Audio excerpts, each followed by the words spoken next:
Сәлеметсіздер ме? Бүгінгі сабақта біз Camtasia'ның 7-ші версиясымен түсірілген сабағымызды монтаждауды үйренетін боламыз.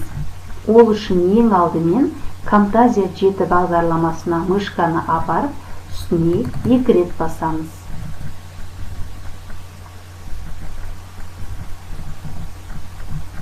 Міне бізде әдеттегідей 2 терезе ашылды.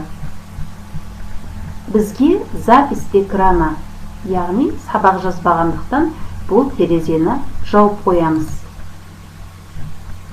Келесі терезе түсірілген сабақты монтаждауға арналған.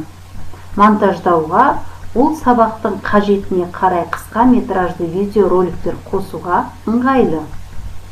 Қазір біз рабочий столға сақталған сабағымызды үстінен 1 рет басып, жылжытып әкеліп, мына жерге тастаймыз. Окей деп басамыз. Өзіміз жазған проектіге назар аударамыз. Осы проектіні 2 рет бассаңыз, басқан кезде жасыл түске енеді. Сол түсті жоғары қарай көтересіз.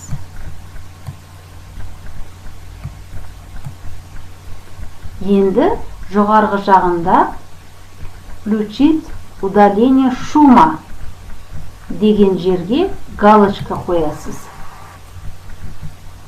Сіздің проектіңіздегі жан-жақты шумдарды алып тастайды. Біздің проектіміздің түсі жасылдан сәл сарғыш түске өзгерді. Одан кейін импорт медиа деген жерге барып басамыз.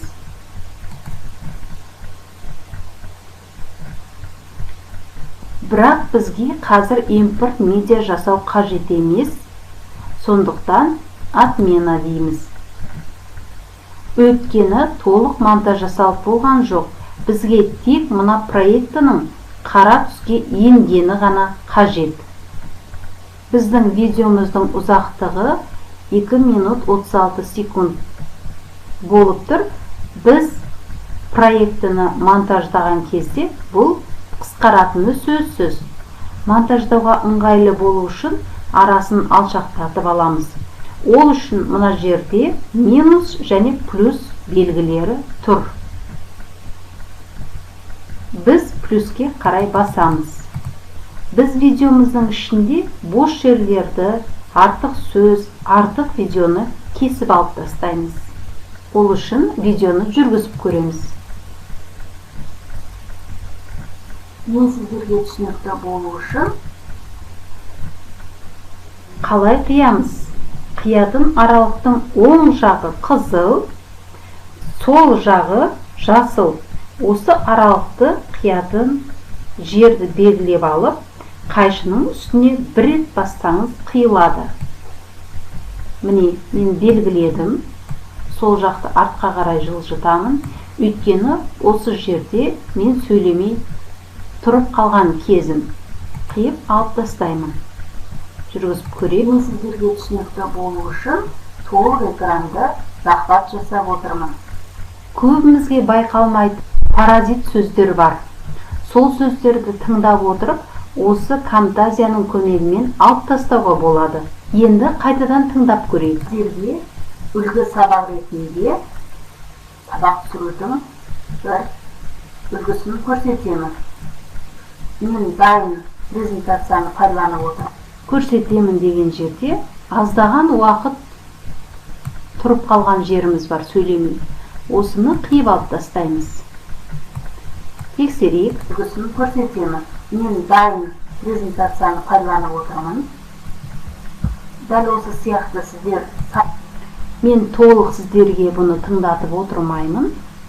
Қалай қиюды үйреніп алдыңыздар. Енді мен сіздерге мына бір ерекшелігін айтқым келіп отыр.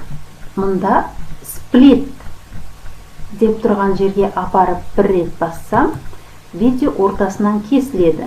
Сіздер түсірген проектілеріңіздің ортасына сол сабаққа қатысты видео қосқыңыз келсе, онда еш қиындықсыз-ақ қоса аласыздар. Енді ортасына кез келген видеоны қосып көрейік.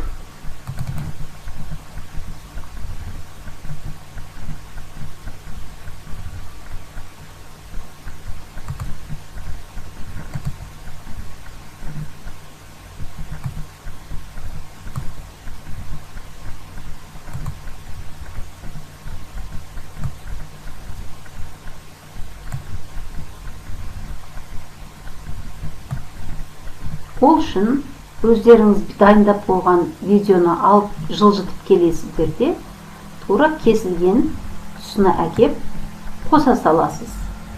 Міне.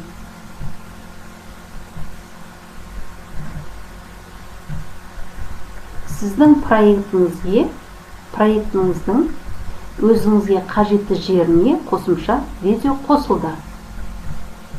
Тексеріп көрейік. Мысалға, сіздер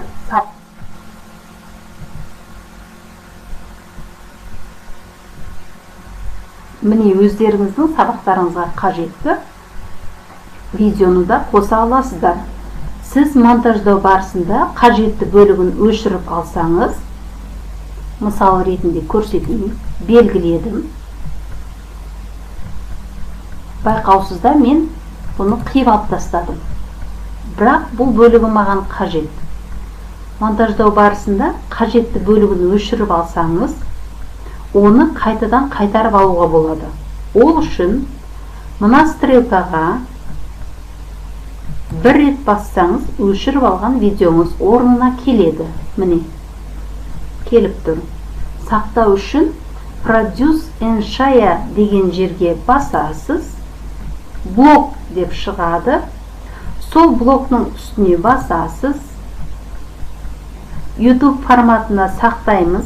Себебі біз сабақты YouTube каналына жүктеу үшін осы форматта сақтаймыз. Бізге керегі YouTube форматы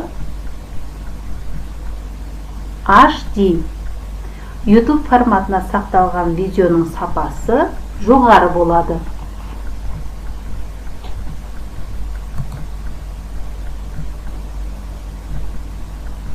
Далее деп басасыз. Сабағыңыздың атын міндетті түрде жазасыз. Қайда сақтау керек екенін өзіңіз таңдап көрсетіп алыңыз. Мен рабочий стол дедім. Сақтаңыз. Готово деген сөзді бассаңыз, міне, сіздің сабағыңызды сақтап жатыр.